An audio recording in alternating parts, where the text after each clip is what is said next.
D'ici le 25 décembre, je vous invite à m'accompagner en méditant la signification de la crèche.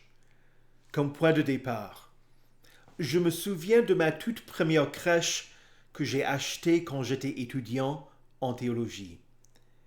Elle n'était pas haute de gamme, mais je l'ai appréciée.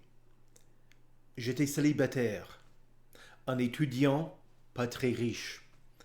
Je n'allais pas monter un sapin pour moi, tout seul, et la crèche a suffi pour créer chez moi une ambiance de Noël. Elle était composée d'une étable, des figurines de Marie, de Joseph, d'un ange, des bergers et de leurs brebis, des mages et d'un chameau, et d'un enfant Jésus.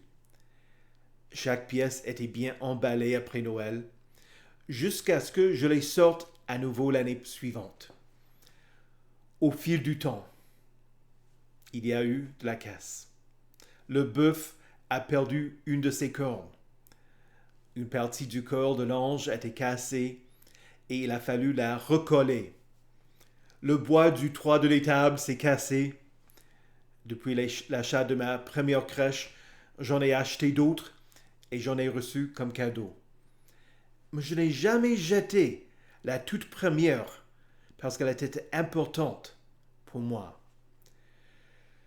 Quand je pense à la création de ce monde, au fait que le Seigneur a vu à la fin de chaque jour que sa création était bonne, qu'a-t-il ressenti quand la chose qui lui était précieuse n'était plus comme neuve suite au péché originel? Le tout a été souillé par la rébellion d'Adam et d'Ève.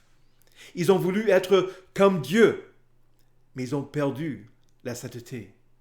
Ils ont désiré la sagesse, mais ont découvert la folie. Ils ont essayé de se couvrir avec des feuilles de figuier et ont fini par se cacher du Seigneur qui les cherchait. Mais Dieu n'a pas rejeté sa création. Dans le livre de l'Apocalypse, Jésus est décrit comme étant l'agneau offert en sacrifice, et ce, dès la création du monde. Dieu savait qu'il allait y avoir la chute. Il aurait pu renoncer au projet de la création même avant qu'il ait commencé, mais non. En dépit du prix requis pour racheter le monde, Dieu n'allait pas reculer. Il était prêt à donner son Fils unique pour elle. Et donc, déjà dans la Genèse, au chapitre 3, il y a eu la promesse de sa venue. L'Éternel Dieu dit au serpent, « Je mettrai l'hostilité entre toi et la femme, entre ta descendance et sa descendance. Celle-ci t'écrasera la tête et tu lui blesseras le talon. » Les théologiens considèrent ce texte comme étant la première promesse d'un Messie, voire même une promesse qu'une vierge allait mettre au monde cet enfant.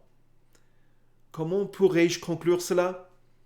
En hébreu, le texte ne dit pas descendance, mais semence. Quand l'Éternel parle de la semence du serpent, c'est un mot au pluriel. C'est-à-dire que tous les démons, tous ceux qui sont sous le pouvoir du diable, allaient s'opposer à ce Messie.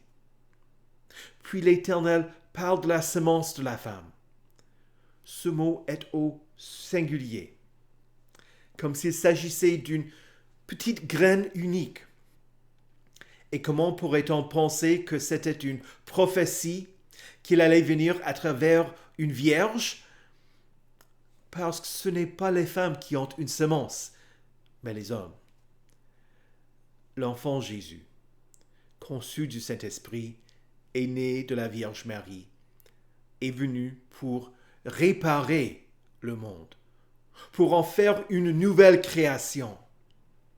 Quant à moi et ma première crèche, j'ai essayé de réparer ce que je pouvais, mais je ne pouvais pas tout renouveler.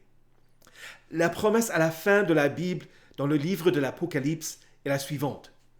Jésus dit, « Voici que je fais toutes choses nouvelles. » Viens Rédempte des nations, Fils unique, Fils très bon, de la Vierge tu es né, le monde est tout étonné.